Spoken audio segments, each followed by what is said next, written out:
Saludos, amigos y amigas de La Respuesta. Hoy quiero comenzar la respuesta haciendo una alusión a la pregunta. La pregunta en mi blog de los miércoles, que como ustedes me han oído rogarles, basta con marcar Marino Vinicio Castillo la pregunta en Google. Sale de inmediato. La titulé ¿Renuncio o persisto en mis demandas de la unidad nacional? Esa pregunta la imaginé en los últimos días del pasado año,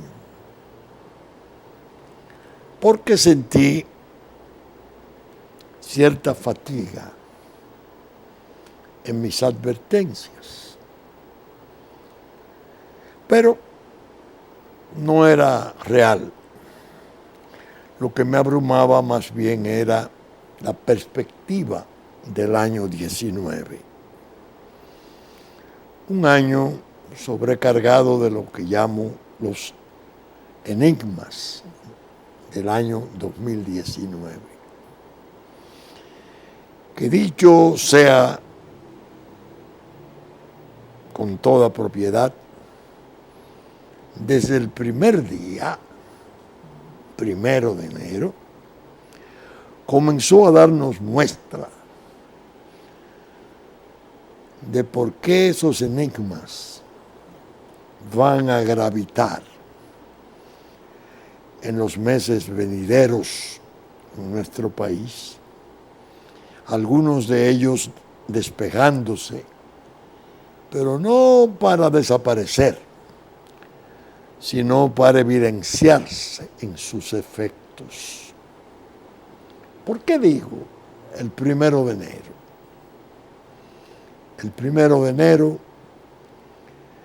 se juramentó en Brasil, y me oyeron ustedes comentarlo en la respuesta pasada, el presidente Jair Messias Bolsonaro.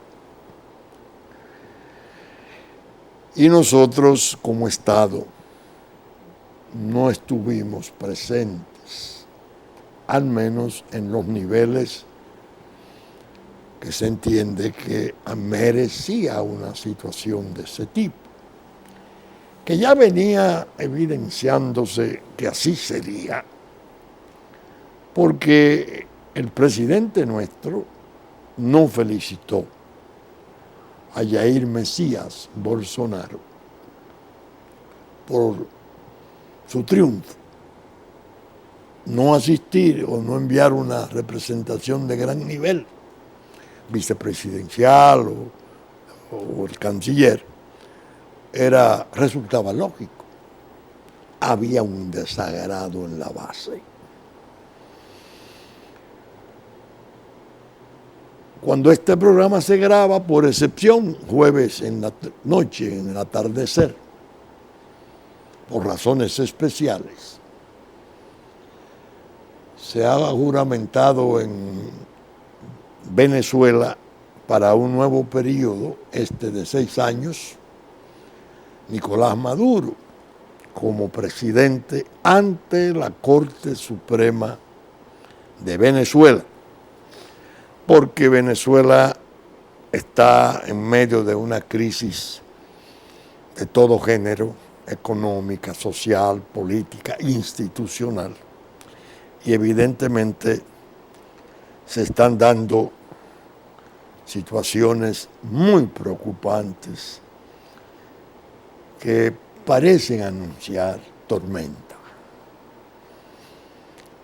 No lo podía hacer ante la Asamblea Nacional, pero tampoco lo podía hacer ante la Asamblea Constituyente. Ahora oí decir que van a disolver la Asamblea Nacional desde la Asamblea Constituyente. Es la región, sensitivísima, que a nosotros nos resulta muy cercana. Es nuestro hábitat, el Caribe y Venezuela. Se produjo un discurso, se pronunció un discurso. El presidente Donald Trump se dirigió a su nación con el objeto de exhortar a sus ciudadanos a que le escribieran, le dieran apoyo, le escribieran a sus legisladores, sobre todo del Partido Demócrata, a fin de que estos accedieran a aprobar $5.700 millones para la construcción del muro en la frontera con México, que fue una de las promesas esenciales del presidente Trump. Sabemos que el gobierno norteamericano cerrado, a punto de producir situaciones de grandes tensiones financieras y de todo orden. Y el presidente Trump leyó ese discurso de apelación a la nación. Yo lo leí, lo pedí y lo conseguí, el discurso completo de Donald Trump sobre los inmigrantes ilegales, el muro fronterizo y el cierre del gobierno. Fíjense que estoy hablando de los enigmas para nosotros, de cuánto puede significar que se estén produciendo esas cosas en Estados Unidos especialmente. Yo, al leer esa exhortación, ese discurso del presidente Donald Trump, me quedé pensando que evidentemente es muy lamentable que exista esa guerra entre el presidente Trump y la prensa. Porque lo que trascendió por canales importantes como CNN y en los propios diarios que pude ver norteamericanos, en el fondo no revelaban con la integridad debida esta oración, esta exhortación. Y yo la pedí porque lo quería leer. Quería saber hasta dónde este hombre que tiene esa guerra a muerte podía ser un llamado tan profundo y conceptuoso como resultó. Él decía que al día siguiente irían los demócratas, los representantes del Partido Demócrata, a tratar con él en la Casa Blanca, pero la reunión resultó muy breve porque él le preguntó a la señora Nancy Pelosi si ellos iban a aprobar la ley para el muro. Al esta decirle no, él se paró y dijo, bueno, yo me voy porque esta es una pérdida total de tiempo. Esto ustedes deben de verlo y verlo con interés, porque lo que está pasando allá tiene una serie de rebotes posibles en cuanto a nosotros. En este caso, yo digo, voy a seleccionar solo unos parrafitos de ese ruego del presidente Trump a su país. No lo puedo leer completo, no es largo, fue de 8 minutos. Él decía, nuestra frontera sur es un punto de acceso de grandes cantidades de drogas ilegales, incluyendo metanfetamina, heroína, cocaína y fentanilo.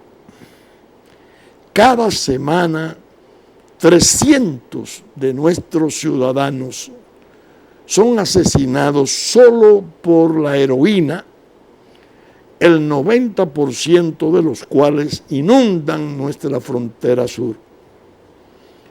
Más estadounidenses morirán a causa de las drogas este año que los que murieron en toda la guerra de Vietnam. Un párrafo, otro, continúa. Esta es la trágica realidad de la inmigración ilegal de nuestra frontera sur. Este es el ciclo de sufrimiento humano que estoy decidido a terminar.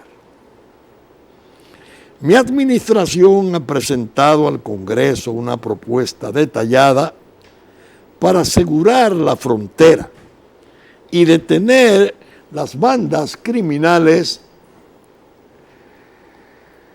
a los traficantes de drogas y a los traficantes de personas. Es un problema tremendo. Nuestra propuesta fue desarrollada por profesionales de la ley y agentes fronterizos en el Departamento de Seguridad Nacional. Estos son los recursos que han solicitado para cumplir adecuadamente su misión y mantener a los Estados Unidos seguros. De hecho, más seguros que nunca. La propuesta de seguridad nacional incluye tecnología de punta para detectar drogas, armas, contrabando ilegal y muchas otras cosas. Hemos solicitado más agentes, jueces de inmigración y espacio para procesar el fuerte aumento de la migración ilegal impulsada por nuestra economía muy fuerte. Nuestro plan también contiene una solicitud urgente de asistencia humanitaria y asistencia médica. Espigo párrafos, los más para mí interesantes para nosotros. El muro fronterizo se pagaría muy rápidamente por sí mismo. El costo de las drogas ilegales supera los 500,000 millones de dólares al año, mucho más que los 5.5 mil millones que hemos solicitado al Congreso. El muro también será pagado indirectamente por el nuevo gran acuerdo comercial que hemos hecho con México. Algunos han sugerido que una barrera es inmoral. Entonces, me pregunto, ¿por qué los políticos adinerados construyen muros, cercas y puertas alrededor de sus hogares? No construyen muros porque odian a las personas que están afuera, sino porque aman a las personas que están dentro. Lo único que es inmoral es que los políticos no hagan nada y sigan permitiendo que más personas inocentes sean terriblemente victimizadas. Entonces, ya concluyendo, decía, ¿cuánta más sangre estadounidense debemos derramar antes de que el Congreso haga su trabajo? A aquellos que se niegan a comprometerse en nombre de la seguridad fronteriza, les pregunto, imaginen si fue su hijo, su esposo o su esposa, cuya vida fuera cruelmente destrozada. El discurso en general es muy conceptuoso. al leerlo, yo pensé, parece que le voy a tener que escribir una carta al presidente Donald Trump. Me procuraré alguien que domine el inglés plenamente, porque en esa carta yo tendría que decirle al presidente Trump: presidente,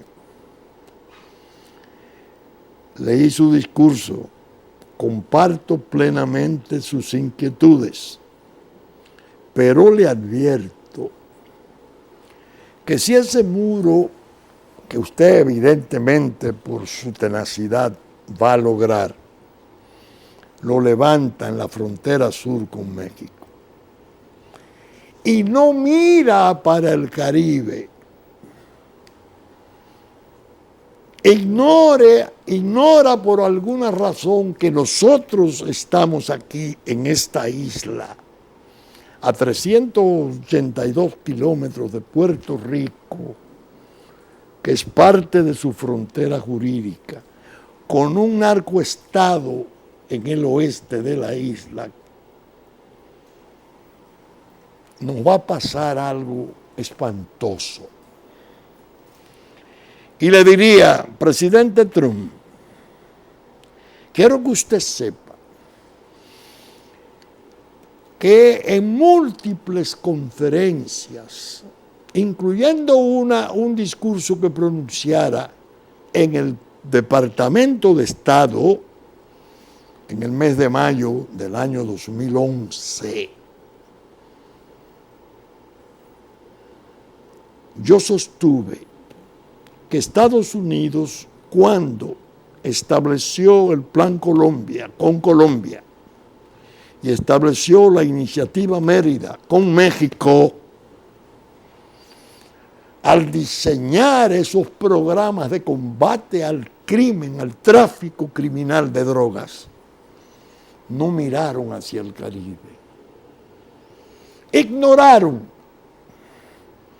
que el crimen tiene un mecanismo de operación muy flexible y que cuando se le hace difícil o se le obstruye un paso, se derrama. Esto indicaría que el muro suyo, presidente, si cierra la frontera sur de México, va a multiplicar por 1000 el tráfico por el Caribe. Dije, Puerto Rico, frontera sur, frontera jurídica, frontera sur como nosotros. Una forma de llegar allá. Y a Europa, para difundir hacia Europa toda la droga imaginable. Porque el tráfico opera con una notable inteligencia. Ellos buscan, ese le llaman los expertos el efecto balón. Si se aprieta aquí, ellos se desplazan, siguen sus negocios con nuevos rumbos. Ese discurso es interesantísimo leerlo, para que aquí, gente que no maneja el tema, porque no lo ha estudiado, no ha tenido interés, no ha tenido tiempo, vivan hablando fantasías, vivan haciendo especulaciones lamentables. ¿De qué se trata? El muro es inmoral, el muro, y aquí aparecen enemigos jurados. El muro es un mecanismo de aseguramiento y de normalización de una frontera, que el caso nuestro está perforada, según confesión de un ministro haitiano importante, en 81 puntos. Y que llegar de allá a aquí es tan fácil como pasar del aposento a la sala de una casa. a nosotros nos ha estado llegando droga desde ese narcoestado. Porque tenemos las infraestructuras de puertos de gran calado, tenemos aeropuertos internacionales 5, una economía mayor, y el narco lo sabe. Y todo este desastre de la implantación del narco internacional en nuestro territorio es una derivación directa de esa frontera abierta para el crimen. No para el tráfico de cortadores de caña, de trabajadores humildes, no, para el crimen. Y el acarreo de la droga es una función esencial. Por eso dije, qué interesante que el presidente Trump tenga esas posiciones. Y qué penoso es que nuestro gobierno no pueda hacer provecho de esas preocupaciones para comenzar a imponer el orden en este desorden, a revocar sus propios errores, sus propios crímenes, que no se puede llamar de otro modo, contra la soberanía, contra la integridad territorial nuestra, permitiendo que nos abrumara una invasión de más de 1,5 millones de haitianos. Qué lástima. Ahora bien, hablé al principio de las aprehensiones y de los enigmas del año 2019. Pero dije, en los primeros meses, sin sospechar, que desde el 1 de enero comenzarían a aparecer evidencias preocupantes de los trastornos. Apareció una cuarta dimensión. Una publicación que el nuevo Herald, Miami Herald, trae, los periódicos de Florida. Al parecer obra de un corresponsal importante que ha estado en distintos escenarios de guerra y de conflicto, que se hace eco de una cuestión que él, como debe de ser periodista de investigación, ha localizado. ¿En qué consiste? Dice esa publicación que el presidente Trump, según parece, va a abrir una guerra comercial en el Caribe y Centroamérica. ¿Cómo? Sí. Y que, de acuerdo con sus informaciones, la Casa Blanca está estudiando el DRCAFTA como una manera de preparar la expulsión de El Salvador, de República Dominicana y creo que de Honduras.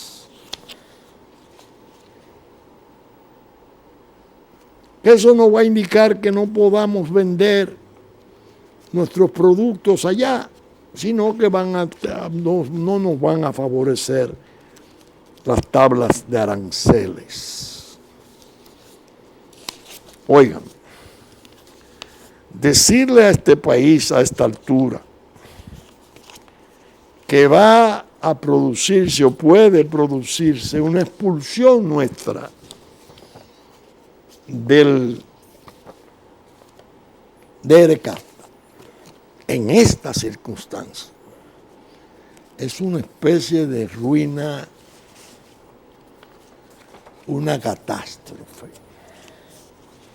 para nuestra economía y también una gran turbación de las preocupaciones de la normalidad institucional nuestra. Oigan esto. Trump expulsaría al país y otros 2 del DERECAFTA. El Listín Diario se hizo eco, claro está, y habla de la posible expulsión. A mí me llamó la atención que en la publicación del Nuevo Herald aparece que hay unos oficiales de la ley, expertos, que están discutiendo y diseñando cómo van a producir esas expulsiones de 3 estados, República Dominicana, El Salvador y Honduras. Dice al final, estudia expulsar varios países del acuerdo, es Nicaragua, el Tratado de Libre Comercio, no Honduras, Nicaragua. Y dice que en todo caso se está considerando el ingrediente de peligros para la seguridad nacional de Estados Unidos.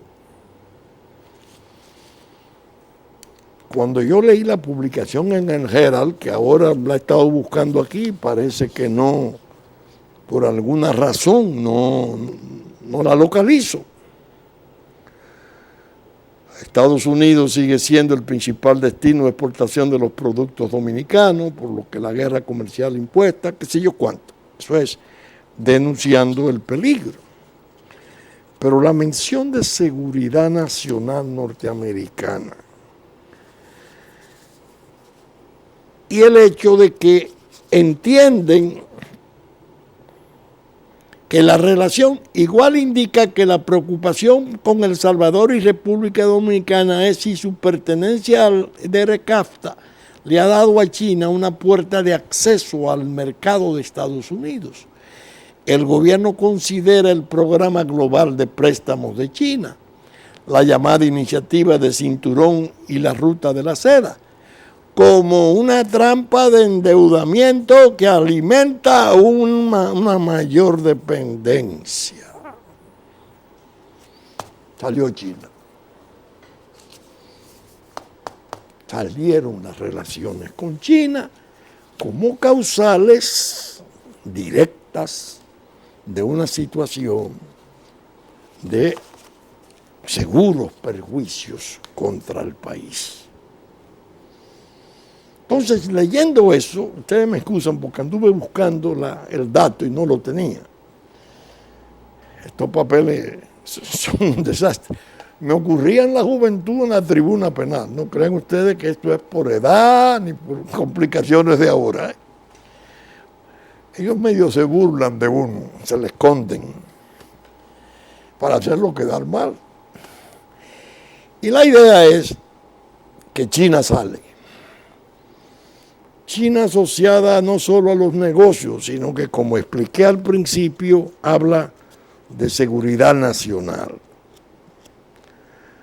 Porque en el fondo ya no se trata de lo que dijera la señora embajadora en ONU, Nikki Haley,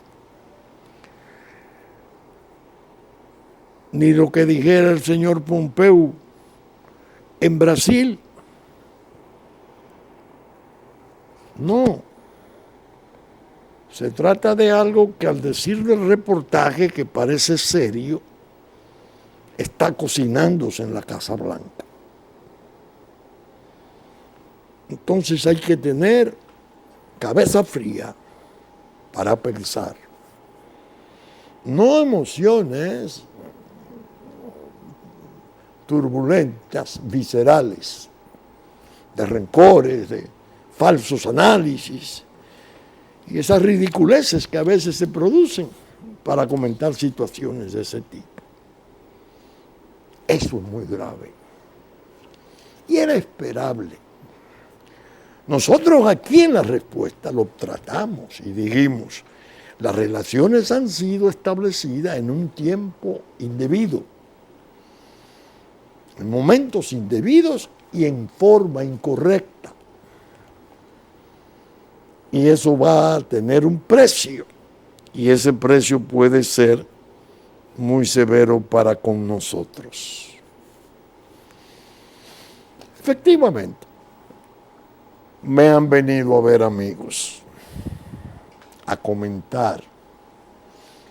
Algunos dándome la satisfacción de reconocer que la respuesta anticipó percances de esa naturaleza. Pero hubo uno que me dijo, cuando tú planteaste desde el principio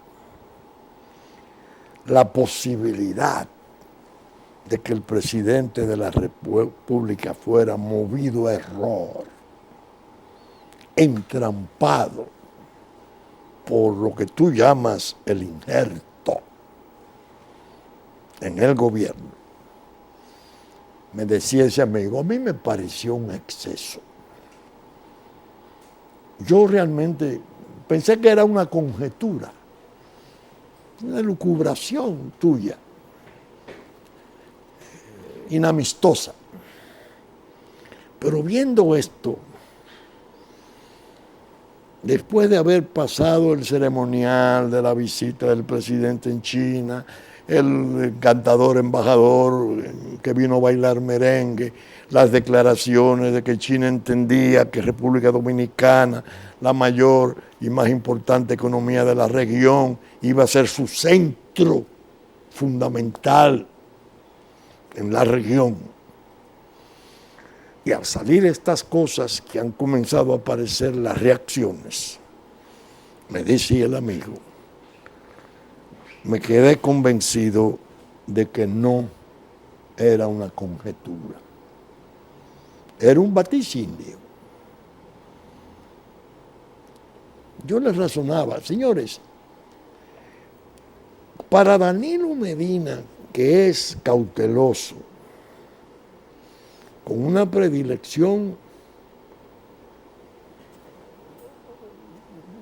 extraña hacia el silencio, no es un coserío, un conversador, no, maneja el silencio.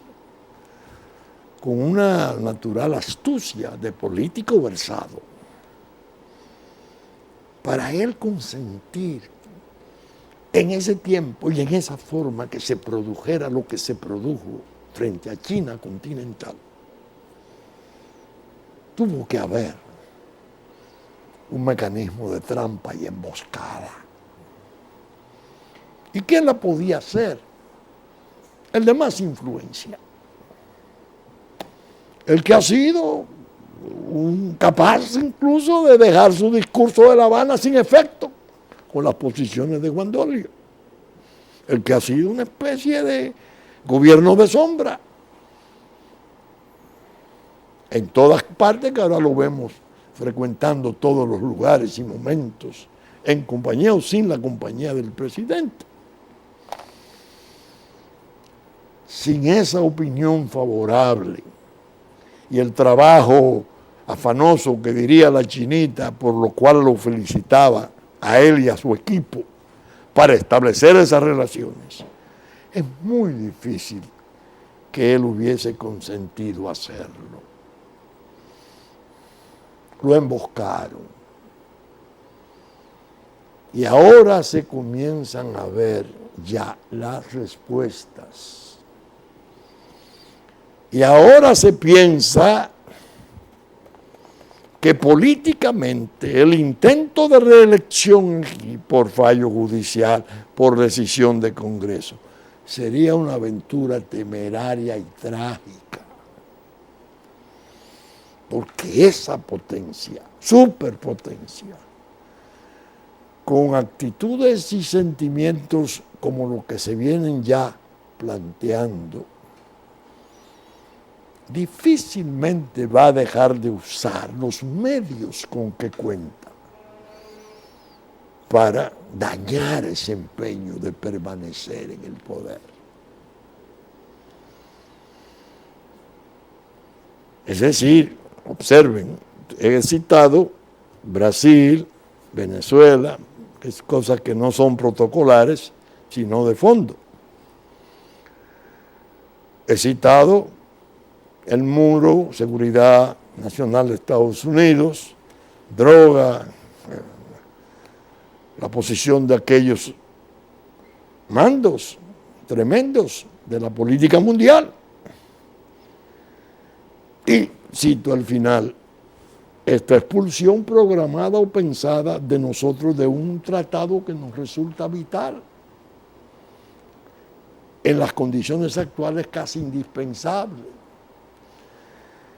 Una expulsión nuestra ahora significaría un derrumbe catastrófico de aspectos muy sensibles de la economía, de la seguridad jurídica, es decir, un trastorno de primera magnitud. Es decir, que el año que se ha llenado de enigmas y que estamos pensando que en marzo serían los acontecimientos, porque el presidente, a mi juicio, fue una imprudencia de su parte. Parece que él en un momento perdió la noción de la importancia de su palabra. Un presidente que un asunto constitucional, una reforma que conllevaría o un fallo judicial que se podría buscar para un nuevo periodo presidencial, someterlo al suspense de yo diré en marzo, era una forma de sembrar incertidumbre. Entonces, no ocurre en marzo, no han pasado los idus de marzo, ocurre desde el primer día de enero la caravana de circunstancias y de sucesos. En un tiempo, oigan, que aparece en la prensa mundial que Rusia le dice a Estados Unidos, no toque a Venezuela, ni anime invasiones. Eso es como para ir configurando mejor y definitivamente las magnitudes del conflicto. Nosotros dando tumbos en la política interna.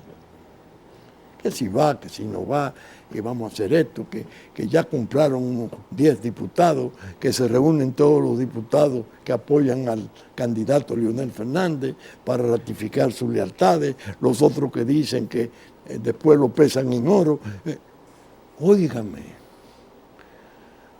por eso mi pregunta sobre la unidad nacional que he venido proponiendo desde el año 12, en la propia transición, en el cambio de gobierno de Leonel Fernández a Danilo Medina, ya yo advertí a los dos en una forma sana y seria de los peligros que se desprenderían de sus desencuentros. Entonces, la respuesta quería ser en este programa una especie de resumen, un resumen bastante apretado de los signos ya preocupantes que se están dando y que nos van enseñando lo que tenemos de frente. Por eso hablo del buen juicio, cabeza fría. No explosiones viscerales. Bien,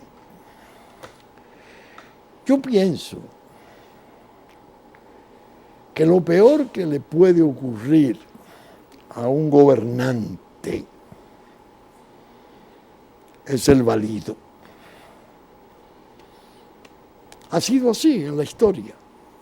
El hombre clave, el hombre que en un momento se le llega a ver casi como una sustitución virtual, porque su influencia es tal que se puede acudir a él y eso es lo que va, o eso es lo que no va.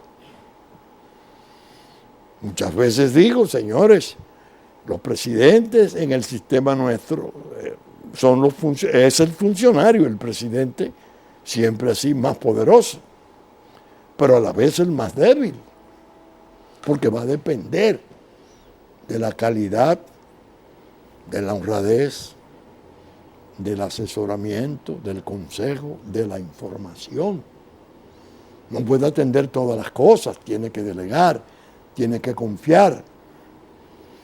Si hay agendas que no son del beneficio del presidente, que pueden ser eventualmente perjudiciales, y esas agendas se meten en las recomendaciones, ahí tienen ustedes un presidente atrapado. Ahora, ¿por qué podía el injerto, explicado con esa extracción tan neta de ser un funcionario de USAID norteamericana, trabajar con tanto interés y tanto entusiasmo, advirtieron los chinos cuando le felicitaban por esas relaciones? ¿Qué lo pudo llevar? Agendas. Todo el desastre migratorio que dejó de ser migratorio para convertirse en un espantoso proceso de ocupación, de invasión ocupante, lo dirigió el injerto. Entonces, la posibilidad de que el presidente, con su astucia natural, con su capacidad de político versado, viera que el tiempo favorable del norte podía ser aprovechado para hacer las rectificaciones, los reajustes, para imponer lo que llamo el orden en el desorden, era perjudicial para esa agenda. Esa es su obra. Que por cierto andan circulando ahí en las redes una serie de informaciones que para mí no son sorpresivas, porque yo la he planteado aquí como posibilidades. El colchón de falsos dominicanos por nacionalización fraudulenta para habilitarlos como agentes ciudadanos en capacidad de votar. Una fuerza política. Alguien me decía, mira, a esa gente que ha estado trabajando en eso, tiene más gente que dos de los partidos mayores, más que el PRD y más que el reformismo, y es un voto que se maneja por organizado, porque es un voto extranjero. Pero era ese el propósito, conservar la ocupación con proyectos posibles de participación electoral, que no es personal. Es decir, en las elecciones venideras, la ocupación haitiana puede estar participando falsamente nacionalizada en el proceso. Gravísimo. Pero existía el peligro de que el presidente dijera, no, pero a mí me resulta mejor aprovechar esto. Es más, hasta decirle al presidente Trump lo que yo planteaba, presidente, nosotros queremos hacer el muro, necesitamos recursos y ayuda tecnológica. Véngala, que el problema nuestro es tan grave, no para nosotros, para ustedes mismos, porque entonces nos van a hundir a nosotros la droga y el tráfico, no solamente la ocupación de los que provienen del narcoestado del oeste. Es decir, fíjense que las explicaciones son no escabrosas, porque son limpias, dadas con razones y sentimientos, pero complejas. Hay que pensarlas. Mi pregunta es, ¿renuncio o persisto en mis demandas de unidad nacional?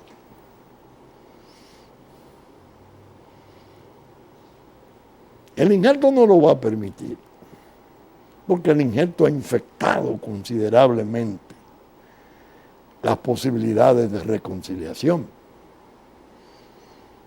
Yo sé que esa es una tarea casi perdida, una causa perdida para la respuesta, porque él conserva su importancia influyentísima, ellos, y entonces son sociedad civil. Bueno, tienen al propio presidente bajo acusación criminal en su procuraduría, aunque engavetada temporalmente, por el caso de Brecht. Ustedes están oyendo. Fue la sociedad civil la que hizo el sometimiento. Digo, no la sociedad civil, sino lo que se autodenomina sociedad civil. Pero bien, yo creo que ya esos temas están suficientemente ventilados.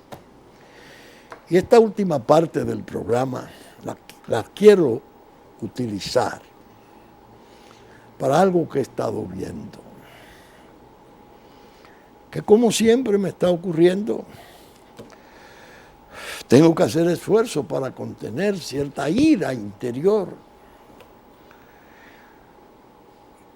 El día de la justicia, el presidente de la Suprema Corte de Justicia, mi buen amigo, el doctor Mariano Germán Mejía, un abogado que en el ejercicio fue una leyenda de capacidad y en lo personal ha sido siempre respetable, se despedía en presencia del presidente de la República.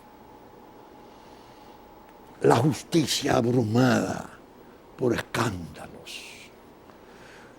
Y sacaban las especies, Quirinito, no sé cuántos casos, que son escandalosos realmente. Manos arriba la justicia, bajo asedio terrible, descrédito y desprecio inconmensurable. Va un grupo de ciudadanos, de los grupos populares, y no encontró un medio de protesta más adecuado que llevar, no sé si sacos o fundas de excrementos, para arrojarlo en la puerta de la Suprema Corte de Justicia, del Palacio de Justicia fundamental, sin tener ningún miramiento, quizás alguno deliberadamente, de que había una bandera dominicana cagada por la protesta. Y una cosa deprimente. Doctor Germán dice en un momento, es una cenicienta. Quieren una justicia buena, pero eso requiere inversiones que no se dan. Que muchas veces se dice con la policía nuestra, queremos una policía ejemplar, pero no invertimos en ella, lo que eso implica. Que más o menos fue el juicio del doctor Germán Mejía. Y yo me quedé pensando, caramba, ¿cuántos años tengo proclamando la necesidad de la creación de una jurisdicción nacional especial para conocer los casos calificados como graves de droga y tráfico, crímenes de lesa humanidad, 4 o 5 que están enumerados en resoluciones mundiales?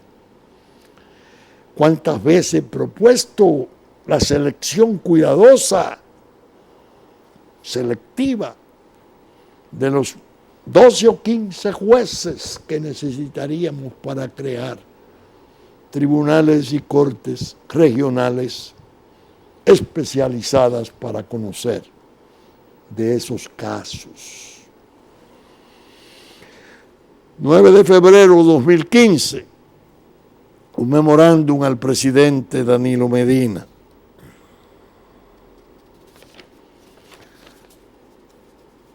20 de enero del 2015, una carta al presidente Danilo Medina.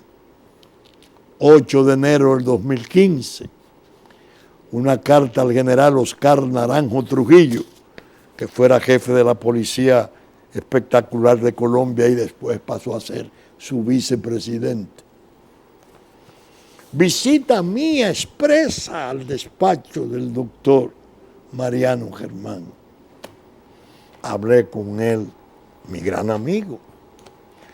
Magistrado, hay que crear la Jurisdicción Nacional Especial Yo hablé con el presidente dice que sí, que cabe. Usted tiene iniciativa para proponer proyectos, la jurisdicción permite la creación de nuevos tribunales, la Constitución, por favor, permite la creación. Vamos a trabajar sobre eso, sí, sí, pero dígamele a él que yo prefiero que lo someta el Ejecutivo, no la Suprema Corte de Justicia. Ahí y en la presidencia de Leonel Fernández más de 10 veces. Y en radio y televisión más de 1000 veces. Señores, el crimen que nos está atacando y nos está destruyendo en sus distintos planos, desde el alto lavado de capitales, lo que yo llamo los penthouse, y los acuerdos de los grandes capitales con las mafias mundiales, hasta las pequeñas bandas de jóvenes, sicarios, que están ya organizados, no pueden ser juzgados por la justicia ordinaria. La justicia ordinaria no tiene la consistencia ni la formación y no tiene los medios de sentirse protegida para impartir justicia en ese ámbito. Hay que crear la jurisdicción nacional especial, jueces bien seleccionados, bien espigados, bien protegidos, ellos y su familia, retiro asegurado,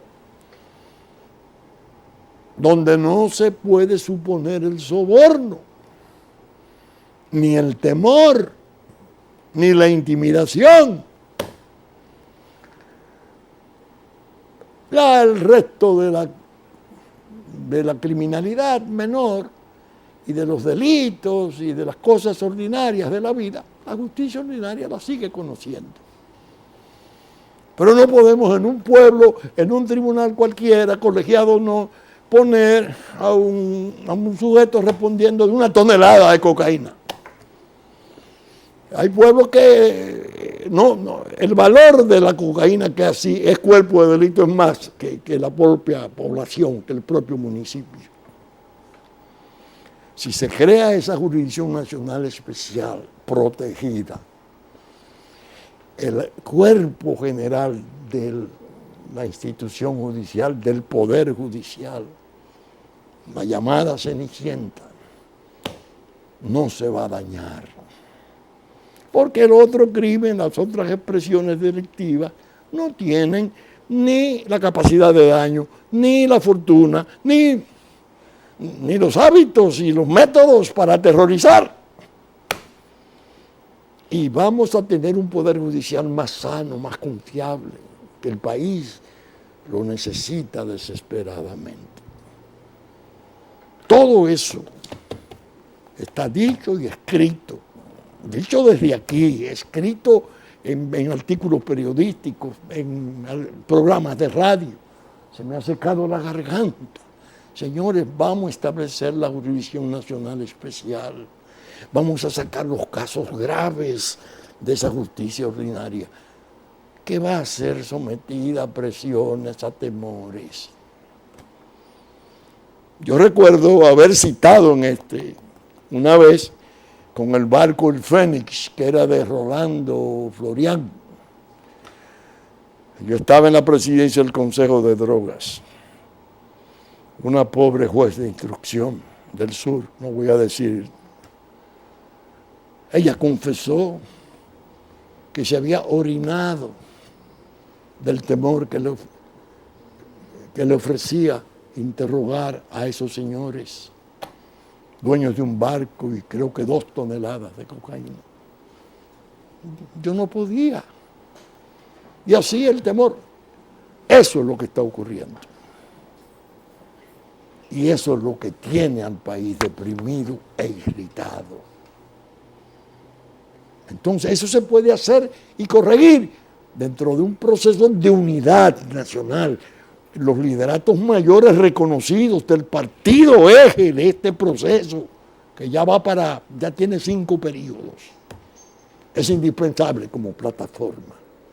Háganle ese favor al pueblo, conserven sus carreras y su prestigio, porque el proceso puede terminar hundiéndoles en el descrédito y el olvido. Bien, saben ustedes que estamos saliendo por Supercanal,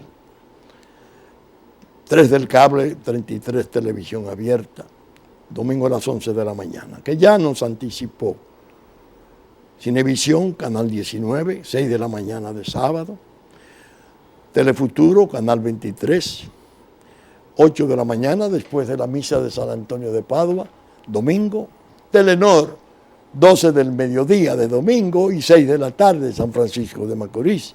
Teleimpacto, 12 del mediodía, 9 de la noche de domingo, 9 de la mañana de lunes. TDI, canal 51, 7 de la noche de domingo. Puerto Plata, Musavisión, TV3, TV Plata, 10 a 12 del mediodía de domingo. Que nuestros contenidos son reproducidos por Diario Horizonte, Diario Digital Dominicano, la radiodifusión a cargo de Radio Real de la Vega, en nuestra versión central de domingo a las 11. Y claro, HIT 92 para el sur de la República, en la mañana a las 6 de la mañana de domingo. Que asimismo los canales amigos de Constanza, Sabaneta, Higüey y Romana, en los tiempos pertinentes reproducen parte de nuestros contenidos. Con la gracia de Dios esperamos estar con ustedes el próximo fin de semana en la entrega de una nueva respuesta. Su respuesta. Muchas gracias y hasta entonces.